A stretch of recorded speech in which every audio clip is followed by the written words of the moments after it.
ಓಂ ಶ್ರೀ ಗುರು ಬಸವಲಿಂಗಾಯ ನಮಃ. ಜ್ಞಾನದ ಬಲದಿಂದ ಅಜ್ಞಾನದ ಕೇಡು ನೋಡಯ್ಯ, ಜ್ಯೋತಿಯ ಬಲದಿಂದ ತಮಂಧದ ಕೇಡು ನೋಡಯ್ಯ, ಪರುಷದ ಬಲದಿಂದ ಅವಲೋಹದ ಕೇಡು ನೋಡಯ್ಯ, ಸತ್ಯದ ಬಲದಿಂದ ಅಸತ್ಯದ ಕೇಡು ನೋಡಯ್ಯ, ಕೂಡಲ ಸಂಗನ ಶರಣರ ಅನುಭಾವದ ಬಲದಿಂದ ಎನ್ನ ಭವದ ಕೇಡು ನೋಡಯ್ಯ. ಇವತ್ತು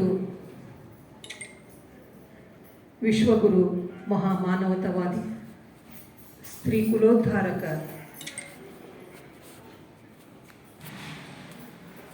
ಬಸವಣ್ಣನವರನ್ನು ಹೃದಯ ಮಂದಿರದಲ್ಲಿ ಸ್ಮರಿಸ್ತಾ, ಜಗನ್ಮಾತೆ ವೈರಾಗ್ಯ ನಿಧಿ ಮಹಾದೇವಿ ಅಕ್ಕನವರನ್ನು ಹೃನ್ಮಂದಿರದಲ್ಲಿ ಸ್ಮರಿಸ್ತಾ, ಜಗತ್ತಿನ ಎಲ್ಲ ದಾರ್ಶನಿಕರನ್ನು ಸ್ಮರಿಸಿಕೊಳ್ಳುತ್ತಾ, ಇವತ್ತು ಬಸವ ಕೇಂದ್ರದ ಮಹಿಳಾ ಘಟಕದ ವತಿಯಿಂದ ನಡೆಯುತ್ತಿರತಕ್ಕಂತಹ ವಿಜಯದಶಮಿಯ ನಿಮಿತ್ತ ಶರಣೆಯರ ಕುರಿತಾದ ಚಿಂತನೆಯ ಕಾರ್ಯಕ್ರಮ, ಅವರ ಅಮೋಘವಾದಂಥ ಅಮೂಲ್ಯವಾದಂಥ ವಚನ ಸಂಪತ್ತು ಅನ್ನತಕ್ಕಂಥ ವಚನಗಳ ಅವಲೋಕನ. ವಚನ ಅದೊಂದು ವಿಜಯೋತ್ಸವ. ವಚನಗಳಿಂದಲೇ ನಾವು ಬದುಕಿದ್ದೇವೆ. ವಚನಗಳೇ ನಮ್ಮ ವಾರಸುದಾರ, ವಚನಗಳೇ ನಮ್ಮ ದಾರಿದೀಪ, ವಚನಗಳೇ ನಮ್ಮ ಮಾರ್ಗದರ್ಶನ. ವಚನಗಳಿಂದಲೇ ಜಗತ್ತನ್ನು ಗೆದ್ದಂತಹ ಮಹಾತ್ಮರು. ಅಂತಹ ವಚನಗಳ ವಿಜಯೋತ್ಸವ 9 ದಿನಗಳ ಕಾಲ 12ನೇ ಶತಮಾನದಲ್ಲಿ ನಡೆದಂಥ ಕಲ್ಯಾಣ ಕ್ರಾಂತಿಯ ಮೊದಲ ದಿನ ಮಹಾನವಮಿ ಮರಣವನ್ನು ಅಪ್ಪಿಕೊಂಡಂತಹ 9 ದಿನಗಳ ಹೋರಾಟದ ದಿನ. ಸತ್ಯಕ್ಕಾಗಿ, ನ್ಯಾಯಕ್ಕಾಗಿ, ಜೀವನ ಮೌಲ್ಯಕ್ಕಾಗಿ, ಮನುಷ್ಯನ ಬದುಕಿನ ಹಸನತೆಗಾಗಿ ಹೋರಾಡಿದಂತಹ ಮಹಾತ್ಮರ ದಿನಗಳು ಈ 9 ದಿನಗಳು. ಅವರ ಸಾಹಿತ್ಯವನ್ನು ಸ್ಮರಿಸುವುದೇ ನಮ್ಮ ಭಾಗ್ಯ, ನಮ್ಮ ಪುಣ್ಯ. ಭಾರತೀಯ ಸಂಸ್ಕೃತಿಯಲ್ಲಿ ನವರಾತ್ರಿಯ ಉತ್ಸವ ಅಂತ ದೇಶಾದ್ಯಂತ ಸಡಗರ ಸಂಭ್ರಮದಿಂದ ಸಾವಿರಾರು ವರ್ಷಗಳಿಂದ ಆಚರಿಸುತ್ತಾ ಬರಲಾಗಿದೆ. ಅಲ್ಲಿ ದೇವಿ ಪ್ರಮುಖ ಪಾತ್ರ ವಹಿಸುತ್ತಾರೆ. ದೇವಿ ಅನ್ನುವಾಗೆ ಒಂದು ಸ್ತ್ರೀ ಶಕ್ತಿ, ಒಂದು ಶಕ್ತಿಯನ್ನು ಸ್ತ್ರೀಗೆ ಹೋಲಿಸಿ ಸ್ತ್ರೀ ಏನೇನು ಮಾಡಬಲ್ಲಳು ಅನ್ನೋದನ್ನು ಸಾಂಕೇತಿಕವಾಗಿ ಒಂದು ದೇವತೆಯ ರೂಪದಲ್ಲಿ ನಮ್ಮ ಹಿರಿಯರು ಅಂದುಕೊಂಡು, ಆ ದೇವಿ ಯಾರ ಜೊತೆಗೆ ಹೋರಾಡಿದಳು? ದೈತ್ಯರ ಜೊತೆಗೆ, ರಾಕ್ಷಸರ ಜೊತೆಗೆ, ಅಜ್ಞಾನಿಗಳ ಜೊತೆಗೆ ಹೋರಾಡಿ ಗೆಲುವನ್ನು ತಂದುಕೊಟ್ಟಳು ಅನ್ನತಕ್ಕಂತಹ ಪುರಾಣಗಳನ್ನು ನೀವೆಲ್ಲ ನೋಡ್ತಾ ಇದ್ದೀರಿ. ಅಂತಹ ಸಾಂಕೇತಿಕವಾದಂಥದ್ದನ್ನು ನಾವು ತಪ್ಪಾಗಿ ಕಲ್ಪಿಸಿ ಏನೇನೋ ಮೂಢನಂಬಿಕೆ, ಮೂಢ ಆಚರಣೆಗಳಲ್ಲಿ ತೊಡಗಿಸಿಕೊಂಡು ನಾವು ಇದ್ದ ಸತ್ಯವನ್ನು ಮರೆಮಾಚಿದಂತಹ ಸಂದರ್ಭಗಳನ್ನು ನಾವು ಕಾಣ್ತಾ ಇದ್ದೇವೆ. 12ನೇ ಶತಮಾನದಲ್ಲಿ ಪ್ರತಿಯೊಬ್ಬ ಸ್ತ್ರೀಯು ದೇವಿಯೇ ಆಗಿ, ಪ್ರತಿಯೊಬ್ಬ ಸ್ತ್ರೀಯು ಬದುಕಿನ ಹಸನತೆಗಾಗಿ, ಸತ್ಯದ ಮೌಲ್ಯಕ್ಕಾಗಿ ಖಡ್ಗ ಹಿಡಿದು ಹೋರಾಡಿದಂಥ ವೀರ ನಾರಿಯರು 12ನೇ ಶತಮಾನದ ಶರಣೆಯರು. ಅಂತಹ ಶರಣೆಯರ ಪಾವನಮಯವಾದಂತಹ ಜೀವನ ಚಿತ್ರವನ್ನು, ಅಂತಹ ಶರಣೆಯರ ಪಾವನಮಯವಾದಂತಹ ಸಾಹಿತ್ಯವನ್ನು ನಾವು ಮನನ ಮಾಡಿಕೊಳ್ಳುವುದೇ ಒಂದು ಸುಸಂದರ್ಭ, ಒಂದು ಅನುರೂಪವಾದಂಥ ಅಮೂಲ್ಯವಾದಂಥ ಕ್ಷಣಗಳು ಅಂತ ನಾನು ಭಾವಿಸ್ತಾ ಇದ್ದೇನೆ.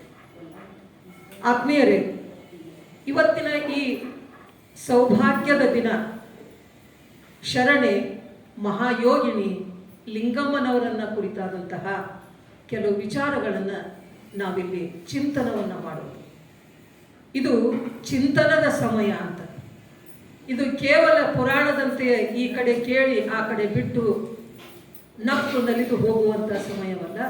ಇದು ಪ್ರತಿಯೊಬ್ಬರ ಬದುಕಿನಲ್ಲಿ, ಬಾಳಿನಲ್ಲಿ ಒಂದು ಛಾಯೆಯಾಗಿ ನಿಂತಹ ಲಿಂಗಮ್ಮನವರ ಸಾಧನೆ ಸಿದ್ಧಿಗಳನ್ನು ಕುರಿತು ನಾವೆಲ್ಲ ಪ್ರಜ್ಞಾವಂತರಾದಂಥ ನಾವೆಲ್ಲ ಚಿಂತನೆ ಮಾಡತಕ್ಕಂಥ ಕಾಲಾವಧಿ. ಇದೊಂದು ಅಮೂಲ್ಯವಾದಂಥ ಸಮಯ ಅಂತ ನಾನು ಭಾವಿಸಿದ್ದೇನೆ. ಇವತ್ತು ಆ ಭಾಗ್ಯ ನನ್ನ ಪಾಲಿಗೆ ಬಂದಿದೆ ಅನಿರೀಕ್ಷಿತವಾಗಿ. 2 ದಿವಸ ಬಹಳ ಕಷ್ಟಪಟ್ಟು 9 ದಿನದ 9 ಅತಿಥಿಗಳನ್ನು ಹುಡುಕಾಡಿ ಫಿಕ್ಸ್ ಮಾಡಿ ಇನ್ನೇನಪ್ಪ ನಿರಾಯಾಸವಾಗಿ ನಾನು ಅಲ್ಲಿ ಕೂತ್ಕೊಂಡು ಕೇಳಬೇಕು ಅನ್ನೋದ್ರೊಳಗೆ ಅದು ಮತ್ತೆ ಸುತ್ತಕೊಂಡು ನನ್ನ ಕೊಳ್ಳಿಗೆ ಬಂತು ಅನ್ನೋದು. ಅದನ್ನು ನಾನು ಬಹಳ ಆನಂದದಿಂದ ಸ್ವೀಕಾರ ಮಾಡಿದ್ದೇನೆ. ಶ್ರೀಮತಿ ಕೊಟಬಾಗಿಯವರು ಅನಿರೀಕ್ಷಿತವಾಗಿ ರಾತ್ರಿ ಫೋನ್ ಮಾಡಿ ಬರೋಕ್ಕಾಗೋದಿಲ್ಲ ಅಂತ ಹೇಳಿದಾಗ ಮತ್ತು ಇಂಥ ಗದ್ದಲಾಗಿ ಯಾರು ಹುಡುಕೋದು, ನೀವು ಮಾಡಿರಿ ಅಂದ್ರೆ ಸರ್ ಆಗಲಿ ಅಂತ ಒಪ್ಕೊಂಡೆ. ಅದು ನನ್ನ ಭಾಗ್ಯ ಅಂತ ನಾನು ತಿಳ್ಕೊಂಡಿದ್ದೇನೆ. ಲಿಂಗಮ್ಮನವರ ಕುರಿತಾಗಿ ಚಿಂತನೆ ಮಾಡುವುದೇ ಒಂದು ಸಂತೋಷದ ಸಂಗತಿ ಆಗಿದೆ ಅನ್ನೋದನ್ನು ನಾನು ಇಲ್ಲಿ ಮತ್ತೊಮ್ಮೆ ತಮ್ಮ ಮುಂದೆ ಹೇಳಲು ಬಯಸ್ತಾ ಇದ್ದೀನಿ. ಹಡಪದ ಲಿಂಗಮ್ಮ ಬರೀ ಹಡಪದ ಲಿಂಗಮ್ಮ ಅಂತ ಮಹಾಯೋಗಿನಿ. 12ನೆಯ ಶತಮಾನದಲ್ಲಿ ಅನುಭವ ಮಂಟಪದಲ್ಲಿ ಎಲ್ಲ ಸ್ತ್ರೀಯರ ಮಧ್ಯದಲ್ಲಿ ಕಂಗೊಳಿಸಿದಂತಹ ಮಹಾಯೋಗಿನಿ. ಮಂತ್ರ ಗೌಪ್ಯ ಅನ್ನತಕ್ಕಂಥ ಕೃತಿಯನ್ನು ಬರೆದಂತಹ ಶಸ್ತ್ರ ಚಕ್ರವರ್ತಿನಿ ಆಕೆಯೂ ಆಗಿದ್ದಾರೆ ಅನ್ನುವುದನ್ನು ನಾವು ಜ್ಞಾಪಿಸಿಕೊಳ್ಳಬೇಕು. 114 ವಚನಗಳು ಇವತ್ತು ನಮಗೆ ಲಭ್ಯವಾಗಿವೆ. ಇನ್ನೂ ಎಷ್ಟು ಬರೆದಿದ್ದಾರೋ ಗೊತ್ತಿಲ್ಲ. ನಮಗೆ ಇವತ್ತು ದಾಖಲೆ ಆಗಿದ್ದು 114 ವಚನಗಳು. ಆದರೆ ಆ 14 ವಚನಗಳ ಜೊತೆಗೆ ಇನ್ನೊಂದು ಕೃತಿ ನಮಗೆ ಲಭ್ಯವಾಗಿದೆ, ಮಂತ್ರ ಗೌಪ್ಯ ಅನ್ನತಕ್ಕಂಥ ಕೃತಿ. ಅಂದರೆ ಆ ಹೆಣ್ಣು ಮಗಳು ಎಷ್ಟು ಆಧ್ಯಾತ್ಮಿಕ ಸಾಧನೆಯಲ್ಲಿ ಔನ್ನತ್ಯವನ್ನು ಪಡೆದಿದ್ದು ಅನ್ನತಕ್ಕಂಥದ್ದನ್ನು ನಾವು ಗಮನಿಸಬೇಕಾಗಿದೆ. ಬರೀ ಲಿಂಗಮ್ಮ ಅಲ್ಲ, ಅವಳು ನಡೆದುದೇ ಲಿಂಗಮಯವಾಗಿ ನಡೆದು, ನುಡಿದುದೇ ಲಿಂಗಮಯವಾಗಿ ನುಡಿದು, ಕೇಳಿದುದೇ ಲಿಂಗಮಯವಾಗಿ ಕೇಳಿ, ನೋಡಿದುದೇ ಲಿಂಗಮಯವಾಗಿ ನೋಡಿದಂತಹ ಸರ್ವಾಂಗಲಿಂಗಿಯಾದಂತಹ ಆ ಹೆಣ್ಣು ಮಗಳನ್ನು ಬಹುಶಃ ಅನ್ವರ್ಥಕವಾಗಿ ಬಸವಣ್ಣನವರು ಲಿಂಗಮ್ಮ ಅಂತ ಕರೆದಿರುವ ಸಾಧ್ಯತೆ ಇದೆ. ಅನ್ವರ್ಥಕವಾಗಿ ಲಿಂಗಮ್ಮ ಅನ್ನೋ ಎಂದು ಕರೆದಿರ್ತಕ್ಕಂಥ ಸಾಧ್ಯತೆ ಇದೆ. ಅಂತಹ ಮಹಾನುಭಾವಿ ಲಿಂಗಮ್ಮ ಒಬ್ಬ ಸಾಮಾನ್ಯ ಕುಲದಲ್ಲಿ ಹುಟ್ಟಿದಂಥವಳು. ತಮಗೆಲ್ಲ ಗೊತ್ತಿದೆ, ಆಪ್ತ ಕಾರ್ಯದರ್ಶಿಯಾದಂತಹ ಬಸವಣ್ಣನವರ ಆಪ್ತ ಕಾರ್ಯದರ್ಶಿಯಾದಂತಹ ಹಡಪದ ಅಪ್ಪಣ್ಣನವರು ಬಿಜಾಪುರ ಜಿಲ್ಲೆಯ ಬಾಗೇವಾಡಿ ತಾಲೂಕಿನ ಮಸವಿನಾಳ ಅನ್ನತಕ್ಕಂಥ ಒಂದು ಸಣ್ಣ ಗ್ರಾಮದವರು. ಹೆಚ್ಚು ಕಡಿಮೆ ಬಸವಣ್ಣನವರ ವಯಸ್ಸಿನವರೇ. ಬಾಲ್ಯದಲ್ಲಿ ಇಬ್ಬರು ಕೂಡಿ ಆಡಿ ಬೆಳೆದವರು. ಬಸವನ ಬಾಗೇವಾಡಿಯಲ್ಲಿ ಆತ್ಮೀಯ ಸ್ನೇಹಿತರಾಗಿದ್ದವರು. ಇಬ್ಬರು ಚಂಡು ದಾಂಡು ಆಡಿದಂಥ ಆತ್ಮೀಯ ಮಿತ್ರರು ಅವರಿಬ್ಬರು. ಮುಂದೆ ಬಸವಣ್ಣನವರು ಕೂಡಲ ಸಂಗಮಕ್ಕೆ ಬಂದಾಗ ಬಹುಶಃ ಅಪ್ಪಣ್ಣ ಬಂದಿರಲಿಕ್ಕಿಲ್ಲ, ಆದರೆ ಭೇಟಿಯಾಗುವುದನ್ನು ಬಿಟ್ಟಿಲ್ಲ ಜೀವದ ಗೆಳೆಯ ಬಸವಣ್ಣ. ಎಷ್ಟು ಆತ್ಮೀಯತೆ ಇತ್ತು ಅವರಿಬ್ಬರಲ್ಲಿ ಅಂದರೆ ಬಸವಣ್ಣನವರು ಸಂಪೂರ್ಣವಾಗಿ ಗೆಳೆಯನಲ್ಲಿ ವಿಶ್ವಾಸವನ್ನು ಹೊಂದಿದವರು. ಯಾವುದೇ ಕೆಲಸ ಕಾರ್ಯ ಇದ್ದರೂ ಮುಂಚೂಣಿಯಲ್ಲಿ ನಿಂತು ಮಾಡತಕ್ಕಂಥವನು ಅಪ್ಪಣ್ಣ. ಆ ಅಪ್ಪಣ್ಣ ಅನ್ನತಕ್ಕಂಥ ಆತ್ಮೀಯ ಬಂಧುವನ್ನು ತಮ್ಮ ಜೊತೆಗೆ ಬಸವಣ್ಣ ಮಂಗಳವೇಡಿಗೆ ಕರೆದುಕೊಂಡು ಹೋಗ್ತಾರೆ. ಒಂದು ಕಾಯಕ ಅವರಿಗೆ ಕಾಯ್ದಿರ್ತೈತಿ. ಮುಂದೆ ಕಲ್ಯಾಣದಲ್ಲಿ ಬಂದಾಗಲೂ ಕೂಡ ಅಪ್ಪಣ್ಣನನ್ನು ಬಸವಣ್ಣನವರು ಬಿಟ್ಟಿರದೆ ಅವರನ್ನು ತಮ್ಮ ಆಪ್ತ ಕಾರ್ಯದರ್ಶಿಯನ್ನಾಗಿ ಮಾಡಿ ಮಹತ್ವದ ಕೆಲಸ ಕಾರ್ಯಗಳಲ್ಲಿ ಅವರನ್ನು ತಮ್ಮ ಹತ್ತಿರವೇ ತಮ್ಮ ಬಳಿಯೇ ನಿಲ್ಲಿಸಿಕೊಂಡು ಅವರು ಕೆಲಸ ಮಾಡ್ತಿದ್ರು ಅನ್ನತಕ್ಕಂಥದ್ದನ್ನು ನೆನೆದಾಗ ಅಪ್ಪಣ್ಣನ ವ್ಯಕ್ತಿತ್ವ ಎಂಥ ಘನತರವಾಗಿತ್ತು ಅನ್ನೋದನ್ನು ನಾವು ಆಲೋಚನೆ ಮಾಡಬೇಕು. ಅಪ್ಪಣ್ಣನ ಕುರಿತಾಗಿ ಅನೇಕ ಕಾವ್ಯಗಳು ಹೇಳ್ತಾವೆ. ಮತ್ತು ಇತ್ತೀಚೆಗೆ ಹಡಪದ ಜನಾಂಗ, ಹಡಪದ ಅಪ್ಪಣ್ಣ ಅನ್ನತಕ್ಕಂತಹ ಆ ಶರಣನನ್ನು ತಮ್ಮ ಕುಲಗುರುವನ್ನಾಗಿ ಮಾಡಿಕೊಂಡು ಆ ಸಮಾಜ ಏನು ಮಾಡ್ತಾ ಇದೆ, ನಮ್ಮ ಕುಲಗುರು ಹಡಪದ ಅಪ್ಪಣ್ಣನವರು ಅಂತ ಹೇಳ್ತಾ ಇದೆ. ನಾವೆಲ್ಲರೂ ಇದುವರೆಗೂ ತಿಳಿದಿರುವ ಹಾಗೆ ಹಡಪದ ಅಂದರೆ ಕ್ಷೌರಿಕ ವೃತ್ತಿ, ಕ್ಷೌರಿಕ ಕಾಯಕ ಅಂತ ಇದುವರೆಗೂ ಜನ ಪ್ರಚಾರದಲ್ಲಿರ್ತಕ್ಕಂಥ ಸಂಗತಿ. ಇನ್ನು ಕೆಲವರು ಹೇಳ್ತಾರೆ ಹಡಪ ಅಂದರೆ ಎಲೆ ಅಡಿಕೆ ಚಂಚಿ. ಆ ಚಂಚಿ ಅವನ ಹತ್ಯಕ್ಕೆ ಯಾವಾಗ ಬರ್ತಿತ್ತು, ಬಸವಣ್ಣನವರಿಗೆ ಎಲೆ ಅಡಿಕೆ ಮಡಿಸಿಕೊಡ್ತಕ್ಕಂಥ ತಾಂಬೂಲವನ್ನು ಕೊಡ್ತಕ್ಕಂಥ ಕಾಯಕದಲ್ಲಿ ತೊಡಗಿದ್ದ ಅಂತ ಹೇಳ್ತಾರೆ. ಆದರೆ ಅವು ಯಾವುವು ಸಮಂಜಸವಾದವುಗಳಲ್ಲ. ಹಡಪದ ಅನ್ನುವ ಶಬ್ದವೇ ವಿಶೇಷವಾದದ್ದಾಗಿದೆ. ಇದು ಮುಖ್ಯವಾಗಿ ಚಿಂತನದ ಕಾರ್ಯ. ಹಡಪದ ಅನ್ನುವ ಪದಕ್ಕೆ 10ನೆಯ ಶತಮಾನದಿಂದ 16ನೆಯ ಶತಮಾನದವರೆಗಿನ ಶಾಸನಗಳಲ್ಲಿ ಹಡಪದ ಅನ್ನುವ ಪದಕ್ಕೆ ಪಡೆವಳ ಅನ್ನತಕ್ಕಂಥ ಅರ್ಥ ಇದೆ. ಪಡೆವಳ ಅಂದರೆ ಅಂಗರಕ್ಷಕ, ಶೂರ, ಅಂಗರಕ್ಷಕ ಅನ್ನುವ ಶಬ್ದ ಇದೆ. ಅಪ್ಪಣ್ಣ ಒಬ್ಬ ಶೂರನಾಗಿದ್ದ ಮತ್ತು ಬಸವಣ್ಣನವರ ಅಂಗರಕ್ಷಕನಾಗಿದ್ದ. ಹೇಗೆ ಮಂತ್ರಿಗಳಿಗೆ, ಪ್ರಧಾನಿಗಳಿಗೆ ಅಂಗರಕ್ಷಕರಿರ್ತಾರೋ, ಬಾಡಿಗಾರ್ಡ್ಗಳಿರ್ತಾರೋ, ಹಾಗೆ ಬಸವಣ್ಣನವರಿಗೆ ಅಂಗರಕ್ಷಕನಾಗಿದ್ದವನು ಹಡಪದ ಅಪ್ಪಣ್ಣ. ಪ್ರಸಂಗ ಬಂದಲ್ಲಿ ಯುದ್ಧ ಮಾಡತಕ್ಕಂಥ ವೀರತನ ಅಪ್ಪಣ್ಣನವರಲ್ಲಿ ಇತ್ತು. ಅಂತಹ ಪಡವಳದ ಅಥವಾ ಅಂಗರಕ್ಷಕ ಅನ್ನತಕ್ಕಂತಹ ಕಾಯಕವನ್ನು ಮಾಡಿಕೊಂಡಿದ್ದವರು ಅಪ್ಪಣ್ಣನವರು. ಎಲೆ ಅಡಿಕೆ ಕೊಟ್ಟು ಬಸವಣ್ಣ ಎಲ್ಲರೂ ಎಲೆ ಅಡಿಕೆ ತಿನ್ಕೋತ ಕುಂದ್ರವ್ರು. ಎಲೆ ಅಡಿಕೆ ತಿನ್ಕೋತ ಕುಂತ್ರೆ ಇಷ್ಟು ಕೆಲಸ ಆಗ್ತಿದ್ದಿಲ್ಲ. ಅದಕ್ಕೆ ಎಲೆ ಅಡಿಕೆ ಮಡಚಿ ಕೊಡ್ತಾ ತಾಂಬೂಲ ನಮ್ಮ ಪುರಾಣಗಳು ಹೇಳ್ತಾವ. ಅದಕ್ಕೊಂದು ಕಥಿನ ಕಟ್ಟ್ಯವ್ರು. ಒಂದು ದಿವಸ ಏನೋ ಮರ್ತು ಬಂದ್ರಂತ ಬಸವಣ್ಣವ್ರಿಗೆ ತಾಂಬೂಲ ಹಾಕೋದು ಮರ್ತು ಬಂದ್ರಂತ. ಇವರಿಗೆ ಕೊಡಲಿಲ್ಲ ಅಂತ ಹಳಾತಂತ. ಅವಾಗ ಕೊಡಲಿಲ್ಲ ಅಂತಂದ್ರಾಗ ಬಸವಣ್ಣ ಏನೋ ಶೋಧನೆ ಮಾಡಿದ್ರಂತ, ನೀನು ತಿಂದ್ರೆ ನಿನ್ನ ಎಂಜಲು ನನ್ನ ಬಾಯಿಗೆ ಬರ್ತೈತಿ ಅನ್ನಂಗಾತಂತ. ಅವರು ತಿಂದು ಅವ್ರ ಬಾಯಾಗ ಎಂಜಲ ಬಸವಣ್ಣಗೆ ಕೊಟ್ಟನಂತ. ಅಂದ್ರೆ ಅವರು ಎಲೆ ಅಡಿಕೆ ಕಾಯಕದವರು ಅಂತ ನಮ್ಮ ಪುರಾಣಗಳು ಬಣ್ಣನೆ ಮಾಡ್ತಾವೆ. ಭಾಳ ರಂಗಾಗಿ ಕಥೆಯನ್ನು ಕಟ್ತಾವೆ. ಹಾಗೆಲ್ಲ ಮಾಡ್ಕೋರಲ್ಲ. ಅವನು ಮುಖ್ಯವಾಗಿ ಒಬ್ಬ ಬಾಡಿಗಾರ್ಡ್, ಒಬ್ಬ ಅಂಗರಕ್ಷಕ. ನಮ್ಮ ಪ್ರಧಾನಿಗೆ ಹೇಗೆ ಅಂಗರಕ್ಷಕರು ಇರ್ತಾರೆ ಕರಿಕೋಟ್ ಇಟ್ಕೊಂಡು, ಹಂಗೆ ಬಸವಣ್ಣನವರಿಗೆ ಒಬ್ಬ ಕಣ್ಣು ಇಟ್ಕೊಂಡು. ಇವತ್ತೆಲ್ಲ ಏನೇನೋ ಕ್ಯಾಮ್ರಾ ಬಂದಾವ, ಹಾಗೆಲ್ಲ ಅಪ್ಪಣ್ಣ ತಾನೇ ಕ್ಯಾಮ್ರಾ ಆಗಿ ಬಸವಣ್ಣನವನನ್ನು ಹಗಲು ರಾತ್ರಿ ಕಾಯ್ದತಕ್ಕಂಥ ವ್ಯಕ್ತಿ. ಒಂದು ಕಾಲಕ್ಕೆ ಪ್ರಭುದೇವರು ಮಹಾಮನೆಗೆ ಬಂದಾಗ, ಮೊದಲ ಬಾರಿಗೆ ಬಸವಣ್ಣನವರು ಪೂಜಾ ಕುಂತಾಗ ಮಹಾಮನೆಗೆ ಬಂದಾಗ ಮೊದಲು ಭೇಟಿಯಾದದ್ದೇ ಅಪ್ಪಣ್ಣನಿಗೆ. ಅಪ್ಪಣ್ಣ ಬಾಗಿಲ ಕಾಯ್ಕೋತ ನಿಂತಿರ್ತಾನೆ. ಅವರು ಪೂಜಾ ಕುಂತಾಗ ದ್ವಾರ ಪಾಲಕನಾಗಿ ಅವ್ರು ಬಾಗಿಲ ಕಾಯ್ಕೋತ ನಿಂತಿರ್ತಾನೆ. ದಯವಿಟ್ಟು ತಾವೆಲ್ಲ ಸೋದರಿಯರು ಇನ್ನಷ್ಟು ನೀವು ಅದನ್ನು ಕಲ್ಕೋಬೇಕು. ನೀವು ಇಂಥವೆಲ್ಲ ಚಿಂತನೆ ಇದ್ದಾಗ ಸ್ವಿಚ್ ಆಫ್ ಮಾಡಿರಿ. ಯಾವಾಗ ಕಲ್ಕೊಳ್ಳೋರು ನೀವು? ಯಾವುದೇ ಪ್ರಸಂಗದಲ್ಲಿ ನೀವು 9 ದಿವಸದ 1-2 ತಾಸು ಬಂದ್ ಮಾಡಿರಿ ಸೈಲೆಂಟಾಗಿ. ಯಾಕೆ ಒಂದೇನೋ ನಡೆದಿರ್ತೈತಿ, ಅಲ್ಲಿ ಸಪ್ಪಳ ಆದರೆ ನಿಮಗೂ ಡಿಸ್ಟರ್ಬು, ನನಗೂ ಡಿಸ್ಟರ್ಬ್, ನಮ್ಮಂಥವ್ರಿಗೂ. ದಯವಿಟ್ಟು ಅವೆಲ್ಲ ಶಿಸ್ತನ್ನು ಪಾಲಿಸ್ಬೇಕು ನೀವು. ಅಂದಾಗ ಸರಿಯಾದ ಬರ್ತದೆ. ಸೊ ಹಾಗೆ ಅಂಗರಕ್ಷಕರಾಗಿದ್ದ ಅಪ್ಪಣ್ಣನ ಧರ್ಮ ಪತ್ನಿ ಲಿಂಗಮ್ಮ ಅಲ್ಲೇ ಬಸವನ ಬಾಗಿಲ ಹತ್ತಿರ ದೇಗಿನಾಳ ಅಂತ ಒಬ್ಬ ಪುಣ್ಯ ದಂಪತಿಯ ಗರ್ಭದಲ್ಲಿ ಹುಟ್ಟಿದಂಥ ಲಿಂಗಮ್ಮ ಬಹಳ ಮನ್ಯಾಗ ಕೆಲಸ ಮಾಡಿಕೊಂಡು ಇರುವಂಥ ಹುಡುಗಿ. ಸಭ್ಯ ಹುಡುಗ ಅಂತ ತಿಳ್ಕೊಂಡು ಅಪ್ಪಣ್ಣನ ಜೊತೆಗೆ ಮದುವೆ ಮಾಡ್ತಾರೆ.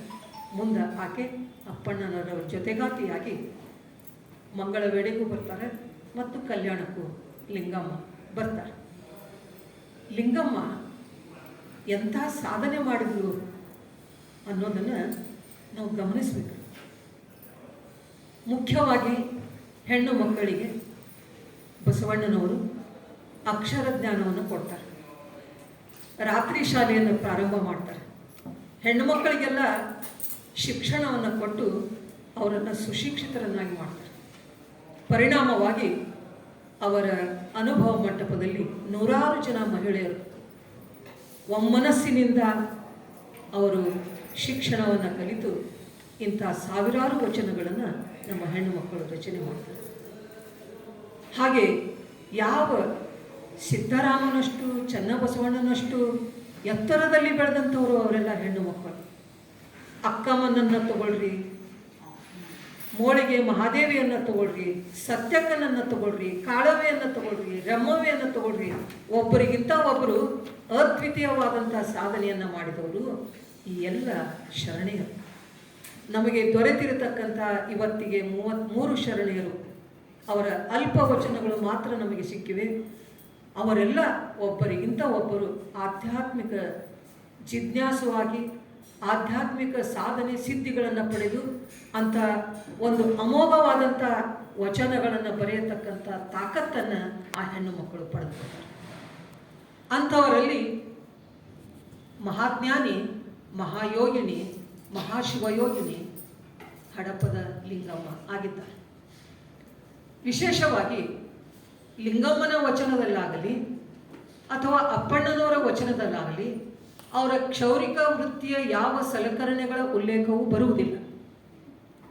ಅವರಿಬ್ಬರ ವಚನದಲ್ಲಿ ಕ್ಷೌರಿಕ ವೃತ್ತಿಯ ಉಲ್ಲೇಖ ಬರೋದಿಲ್ಲ ಮತ್ತು ಎಲೆ ಅಡಿಕೆಯ ಉಲ್ಲೇಖ ಬರೋದಿಲ್ಲ.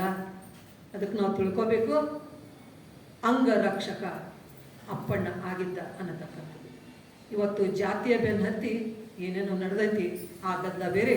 ಆದರೆ ಹಡಪದ ಅಪ್ಪಣ್ಣ ಆಪ್ತ ಮಿತ್ರ, ಆಪ್ತ ಕಾರ್ಯದರ್ಶಿ, ಆಪ್ತ ಅಂಗರಕ್ಷಕ ಆಗಿದ್ರು ಅನ್ನತಕ್ಕಂಥದ್ದು ಅವರ ಹೆಂಡತಿ ಲಿಂಗಮ್ಮ.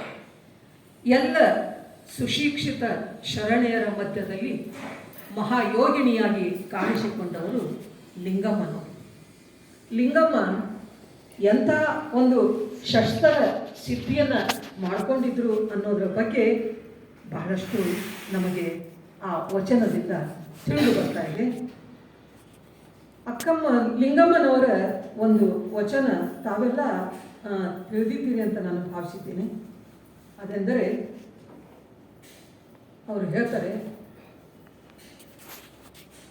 ಏನಂದರೆ, ಪಶ್ಚಿಮದ ಕದವ ತೆಗೆದು ಬಚ್ಚ ಬರಿಯ ಬೆಳಗ ನೋಡಲೊಲ್ಲದೆ ಕತ್ತಲೆಯ ಬಾಗಿಲಿಗೆ ಮುಕ್ಕಿ ಕಣ್ಣು ಕಾಣದ ಅಂಧಕನಂತೆ ಜಾರಿ ಜರಿಯಲ್ಲಿ ಬಿದ್ದು ಕರ್ಮಕ್ಕೆ ಗುರಿಯಾಗುವ ಮರ್ತ್ಯದ ಮನುಜರಿರ ನೀವು ಕೇಳಿರೋ ಹೇಳಿದೆ. ಲಿಂಗಮ್ಮನ ಮಾತುಗಳು ಬಹಳ ಕಡಕ್ರಿ.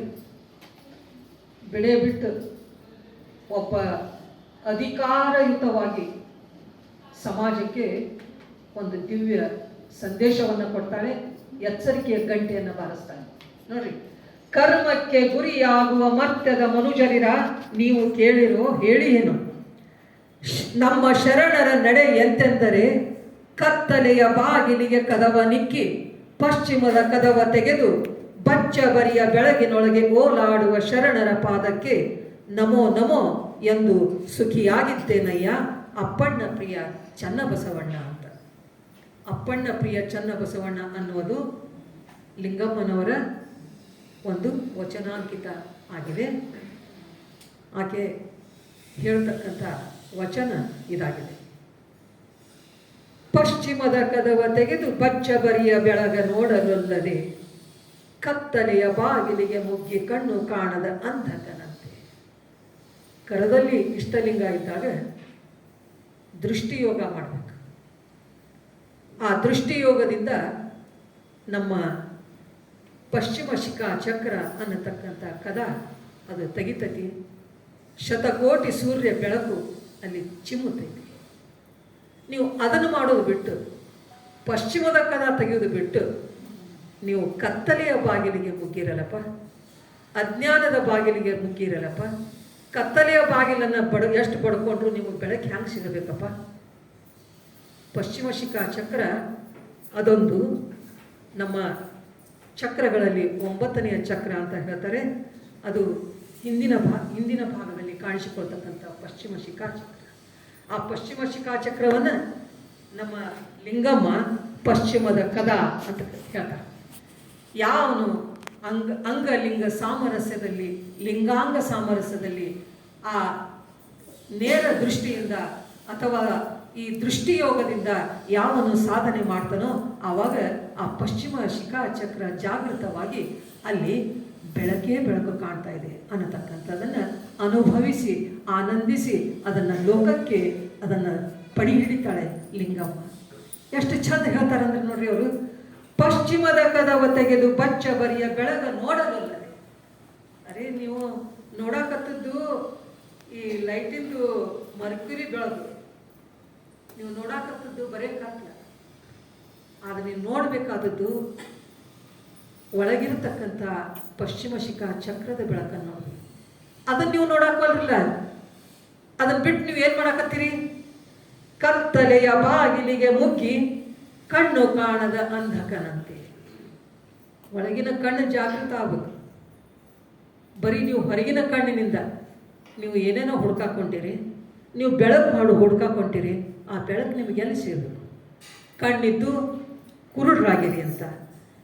ಜಾರಿ ಜರಿಯಲ್ಲಿ ಬಿದ್ದು, ಜರಿ ಅಂದರೆ ಪಾಪ, ಮತ್ತು ಹೊಳ್ಳೊಳ್ಳೆ ಭಾವಕ್ಕೆ ಬರುವುದ, ಮತ್ತು ಅದನ್ನು ಮಾಡೋದ, ಮತ್ತು ಉಣ್ಣೋದು ಉಡೋದು ತಿನ್ನೋದು ಮತ್ತು ಮಜಾ ಮಾಡೋದು ಮತ್ತು ಹೋಗ್ಬಿಡೋದು. ಜಾರಿ ಜರಿಯಲ್ಲಿ ಬಿದ್ದು ಕರ್ಮಕ್ಕೆ ಗುರಿಯಾಗುವ ಮರ್ತ್ಯದ ಮನುಜರಿರ ಇದೇ ಜನ್ಮವನ್ನು ಕೊನೆಯ ಜನ್ಮವನ್ನಾಗಿ ಮಾಡ್ಕೋಬೇಕು. ಇದೇ ಜನ್ಮದಲ್ಲಿಯೇ ಜೀವನ್ಮುಕ್ತಿಯನ್ನು ಪಡೆಯಬೇಕು. ಇದೇ ಜನ್ಮವನ್ನೇ ಪರಮಾತ್ಮನನ್ನೇ ಜೀವಾತ್ಮ ಲೀನವಾಗಬೇಕು ಅಂತ ಸುಸಂದರ್ಭದಲ್ಲಿ ನೀವು ಮತ್ತೆ ಏನು ಮಾಡಕತ್ತೀರಂದ್ರೆ ಜಾರಿ ಜರಿಯಲ್ಲಿ ಬಿದ್ದು ಮತ್ತೆ ಕರ್ಮಕ್ಕೆ ಗುರಿಯಾಗುವ ಮರ್ತ್ಯದ ಮನುಜರಿರ. ನೋಡ್ರಿ ಆರ್ಡ್ರ್ ನೋಡ್ರಿ ಹಂಗೆ ನೀವು ಕೇಳಿರೋ ಹೇಳಿದೆ, ನೀವು ಕೇಳ್ರಿ, ನಾ ಹೇಳ್ತೀನಿ. ಪಶ್ಚಿಮದ ಕದ ತೆಗೆಯುವುದು ಹ್ಯಾಂಗ ಅನ್ನೋದನ್ನು ನಾನು ಹೇಳ್ತೀನಿ. ನಮ್ಮ ಶರಣರ ನಡೆ ಎಂತೆಂದಡೆ ಕತ್ತಲೆಯ ಬಾಗಿಲಿಗೆ ಕದವ ನಿಕ್ಕಿ. ಈ ಹೊರಗಿನ ಕಣ್ಣಿಗೆ ಕದ ಇಕ್ಕಿದ್ರು, ಬಾಗ್ಲ ಮುಚ್ಚಿದ್ರು, ಒಳಗಿನ ಕಣ್ಣು ತೆಗೆದ್ರು ಅವರು. ಪಶ್ಚಿಮದ ಕದವ ತೆಗೆದು ಬಚ್ಚ ಬರಿಯ ಬೆಳಗಿನೊಳಗೆ ಓಲಾಡುವ ಶರಣರ ಪಾದಕ್ಕೆ ನಮೋ ಎಂದು ಸುಖಿಯಾಗಿದ್ದೇನಯ್ಯ ಅಪ್ಪಣ್ಣ ಪ್ರಿಯ ಚನ್ನಬಸವಣ್ಣ. ಪಶ್ಚಿಮದ ಕದ ತೆಗೆದ್ರು ನಮ್ಮ ಶರಣರು. ಅದರಾಗ ಕದ ತೆಗೆದು ಏನು ಮಾಡಿದ್ರು? ಬಚ್ಚ ಬರಿಯ ಬೆಳಗಿನೊಳಗೆ ಓಲಾಡುವ ಶರಣರ ಪಾದಕ್ಕೆ. ಆನಂದವೇ ಆನಂದ, ಬೆಳಗೇ ಬೆಳಗು. 770 ಅಮರ ಗಣಗಳು ಅಂತಂದ್ರೆ ಅದು ಎಂಥ ಪ್ರಕಾಶಮಯವಾದಂಥ ಜೀವನ ಜಗತ್ತು ಇರಬೇಕು ಅನ್ನೋದನ್ನು ನಾವು ಊಹೆ ಮಾಡ್ಕೋಬೇಕು. ಅವರು ಸಾಮಾನ್ಯರಿರ್ಬೋದು, ಅವರು ಬಡವರಿರ್ಬೋದು, ಅವರು ಕೀಳು ಕುಲದವರು ಇರ್ಬೋದು, ಆದರೆ ಅವರು ಸಾಧಿಸಿದ್ದಂಥ ಸಾಧನೆ ಏನು, ಪಡೆದಂಥ ಸಿದ್ಧಿ ಅಂಥದ್ದು ಅಂದರೆ ಅವರು ಪಶ್ಚಿಮದ ಕದ ತೆಗೆದು ಅಮರರಾದಂಥ. ಅದಕ್ಕೆ ಬಸವಣ್ಣನವರು ಒಂದು ಮಾತನ್ನು ಹೇಳ್ತಾರೆ. ಪಶ್ಚಿಮ ಚಕ್ರ ಅಂದರೆ ಅದು ಸುಷುಮ್ನ ದ್ವಾರ ಕವಾಟ ಅಂತ ಅವರು ಹೇಳ್ತಾರೆ. ಬಸವಣ್ಣ ಒಂದು ಕಡೆ ಹೇಳ್ತಾರೆ ಅವರು, ಶಿರಸ್ಸಿನ ಹಿಂಭಾಗದಲ್ಲಿರುವ 9ನೆಯ ಚಕ್ರ ಪಶ್ಚಿಮ ಚಕ್ರವಿಡಿದು ಪರಮನಾದಳು ಕೂಡಲ ಸಂಗನ ಮರುಳ ಮಗಳು ನೀಲಲೋಚನೆ ಅಂತ ಹೇಳ್ತಾರೆ. ಬಸವಣ್ಣ ನೀಲಮ್ಮನವರ ಬಗ್ಗೆ ಹೇಳುವುದು, ಪಶ್ಚಿಮ ಚಕ್ರವಿಡಿದು ಪರಮನಾದಳು ಕೂಡಲ ಸಂಗನ ಮರಳು ಮಗಳು ನೀಲಲೋಚನೆ ಅನ್ನುವಲ್ಲಿ ಪ್ರತಿಯೊಬ್ಬರು ಹೆಣ್ಣು ಮಕ್ಕಳು ಅದನ್ನು ಸಾಕ್ಷಾತ್ಕರಿಸಿಕೊಂಡಿದ್ರು. ಯಾವುದರಿಂದ? ಇಷ್ಟಲಿಂಗದ ದೃಷ್ಟಿಯೋಗದಿಂದ. ಅದನ್ನು ಮಾಡಿದರೆ ನಮ್ಮ ಜೀವನವೇ ಪಾವನ, ನಮ್ಮ ಜೀವನವೇ ಸಾರ್ಥಕ. ನಾವು ಎದೆ ಮೇಲೆ ಲಿಂಗ ಕಟ್ಕೊಂಡಿದ್ದಕ್ಕೂ ಅದು ಸಾರ್ಥಕ ಆಗತ್ತೆ ಅನ್ನುವುದನ್ನು ಲಿಂಗಮ್ಮ ಇಲ್ಲಿ ಹೇಳ್ಕೊಡ್ತಾರೆ. ಬಹಿರಂಗದಲ್ಲಿ ಒಬ್ಬ ಸಾಮಾನ್ಯ ಹೆಣ್ಣು, ಬಹಿರಂಗದಲ್ಲಿ ಒಬ್ಬ ಕೂಲಿ ನಾಲಿ ಮಾಡಿಕೊಂಡಂಥ ಹೆಣ್ಣುಮಗಳು. ಆದರೆ ಲಿಂಗಮ್ಮ ಮಾಡಿದಂಥ ಒಂದು ಅದ್ವಿತೀಯ ಸಿದ್ಧಿ ಏನೆಂದರೆ ಅದು ಮುಕ್ತಿ ಹೊಂದತಕ್ಕಂಥ ಮುಕ್ತಾತ್ಮಳಾದಂಥ ಲಿಂಗಮ್ಮ ಮುಕ್ತಿಯನ್ನು ಪಡೆದಿರ್ತಕ್ಕಂತಹ ಮತ್ತು ಮುಕ್ತಿಯ ಮಾರ್ಗವನ್ನು ತೋರಿಸಿದಂತಹ ಒಬ್ಬ ಮಾರ್ಗದರ್ಶಕಳಾಗಿ ಆಕೆ ಕಂಡು ಬರ್ತಾಳೆ. ಲಿಂಗಮ್ಮನಿಗೆ ಅಪ್ಪಣ್ಣ ಬೇರೆಯಲ್ಲ ಮತ್ತು ಕೈಯೊಳಗಿನ ಲಿಂಗಯ್ಯ ಬೇರೆಯಲ್ಲ. ಲಿಂಗಯ್ಯನಲ್ಲಿ ಅಪ್ಪಣ್ಣನನ್ನು ಕಾಣ್ತಾಳೆ, ಅಪ್ಪಣ್ಣನಲ್ಲಿ ಲಿಂಗಯ್ಯನನ್ನು ಕಾಣ್ತಾಳೆ. ಎಂಥ ಅಪರೂಪದ ಜೋಡಿ ಅಂತಂದ್ರೆ, ಎಂಥ ಅನುರೂಪವಾದಂಥ ದಾಂಪತ್ಯ ಅಂದರೆ, ನಾವು ದಾಂಪತ್ಯ ಜೀವನ ಅಂತಂದರೆ ನಾವು ಮತ್ತೆ ಜೇಡರ ದಾಸಿಮಯ್ಯ ದುಗ್ಗಳೆಯರ ದಾಂಪತ್ಯವನ್ನು ಹೇಳ್ತೇವೆ. ಸತಿಪತಿಗಳೊಂದಾದ ಭಕ್ತಿ ಹಿತವಾಗಿಪ್ಪುದು ಅಂತ ಹೇಳ್ತೀವಿ. ನಾವು ಲಿಂಗಮ್ಮನ ವಚನವನ್ನು ನಾವು ಹೇಳೋಕೆ ಮರಿತೀವಿ ಅಥವಾ ನಾವು ನೋಡೋದೇ ಇಲ್ಲ ಅಂತ. ಲಿಂಗಮ್ಮನಿಗೆ ಅಪ್ಪಣ್ಣ ಕೇವಲ ದೈಹಿಕ, ಭೌತಿಕ, ಮಾನಸಿಕ ಗಂಡನಲ್ಲ. ಅಪ್ಪಣ್ಣ ಅಂದರೆ ಸಾಕ್ಷಾತ್ ಅಪ್ಪಣ್ಣ ಪ್ರಿಯ ಚನ್ನಬಸವಣ್ಣನೇ. ಎಷ್ಟು ಚಂದ ಲಿಂಗಮ್ಮ ಲಿಂಗದಲ್ಲಿ ಅಪ್ಪಣ್ಣನನ್ನು ಕಂಡ್ರು ಅನ್ನತಕ್ಕಂಥದ್ದು. ನಮ್ಮ ಶರಣ ಸಿದ್ಧಾಂತ ಏನು ಹೇಳ್ತೈತಿ? ಶರಣ ಸತಿ ಲಿಂಗಪತಿ ಅಂತ ಹೇಳ್ತೈತಿ. ಲಿಂಗಯ್ಯ ನಿಜವಾದ ಗಂಡ, ಉಳಿದ ಲೋಕದ ಜನರೆಲ್ಲ ಲಿಂಗಯ್ಯನಿಗೆ ಸತಿಯರಾಗಿದ್ದಾರೆ.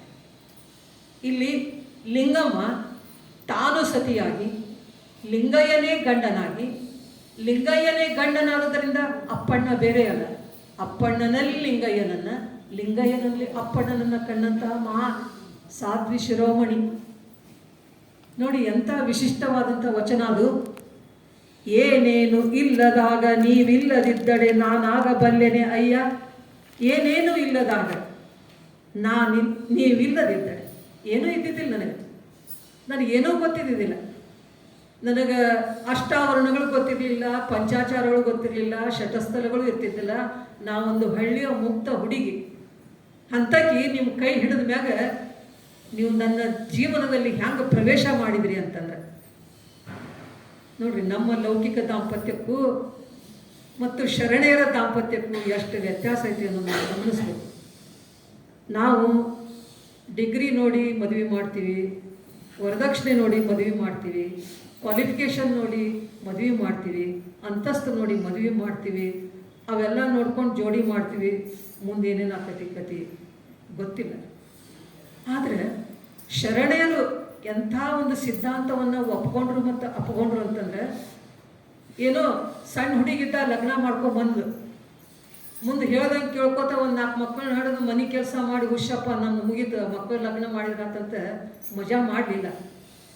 ಎಷ್ಟು ಆಕೆ ಅದರಲ್ಲಿ ಆ ದಾಂಪತ್ಯದಲ್ಲಿ ಆಧ್ಯಾತ್ಮಿಕತೆಯನ್ನು ಸಾಧಿಸಿದರು ಶರಣೆಯರು ಅಂತಂದ್ರೆ, ಏನೇನು ಇಲ್ಲದಾಗ ನೀವಿಲ್ಲದಿದ್ದಡೆ ನಾನಾಗಬಲ್ಲೆನೆ ಅಯ್ಯ.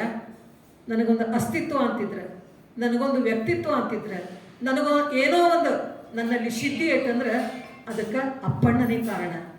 ಆದಿ ಅನಾದಿ ಇಲ್ಲದಂದು ನೀವಿಲ್ಲದಿದ್ದಡೆ ನಾನಾಗಬಲ್ಲೆನೆ ಅಯ್ಯ. ಮುಳುಗಿ ಹೋದವಳ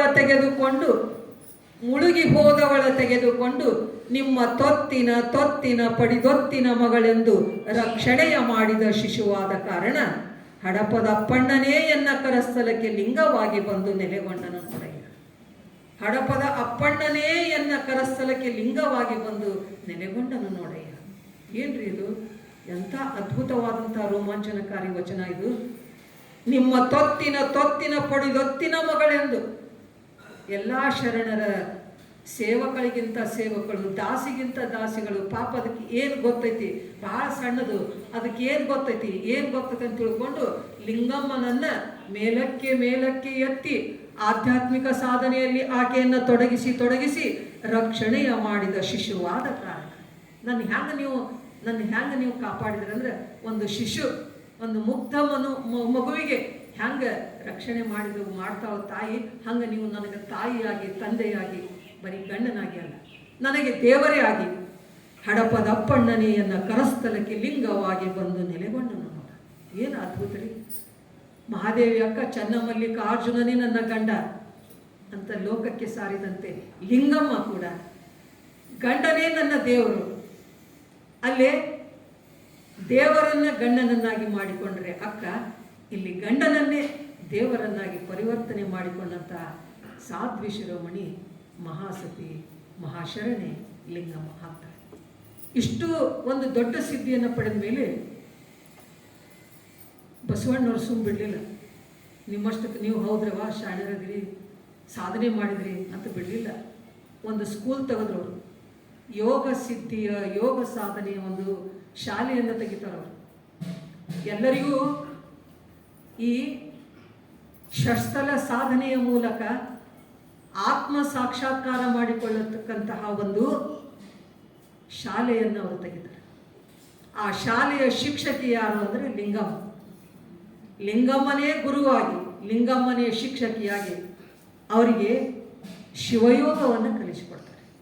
ನಮ್ಮ ಭಾರತೀಯ ಸಂಸ್ಕೃತಿಯಲ್ಲಿ ಒಂದು ಯೋಗ ಶಾಸ್ತ್ರ ಅಂತ ಏನು ಬರ್ತಿದೆ, ಆ ಯೋಗ ಶಾಸ್ತ್ರ ಅನೇಕ ಯೋಗಗಳನ್ನು ಕಲಿಸಿಕೊಡ್ತೈತಿ, ಅಷ್ಟಾಂಗ ಮಾರ್ಗಗಳನ್ನು ಕಲಿಸಿಕೊಡ್ತೈತಿ.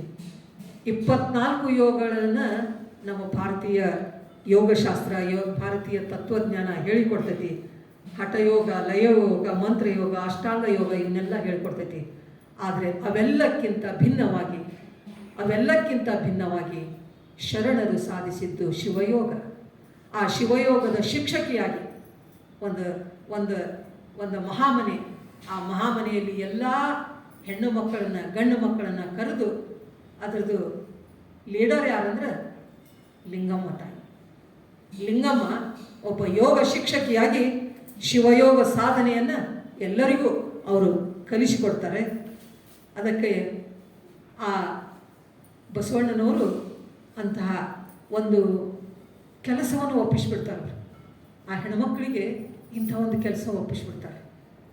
ಅದನ್ನು ಬಹಳ ಶಿಸ್ತಿನಿಂದ ಮತ್ತು ಸ್ವಾಭಿಮಾನದಿಂದ ಇಂಥ ಒಂದು ಅಮೋಘವಾದಂಥ ಕೆಲಸವನ್ನು ಭಾಳ ಹುರುಪಿನಿಂದ ಅವ್ರು ಮಾಡ್ತಾರಲ್ಲ, ಜೀವನದೊಳಗೆ ಏನು ಸಾಧನೆ ಮಾಡೋದೈತಿ, ಇದನ್ನು ಮಾಡೋದೈತಿ ಅಂತ ಜಗತ್ತಿಗೆ ಪಾಠ ಕಲಿಸಿ ಹೋದವರು ನಮ್ಮ ಶರಣೆಯರು.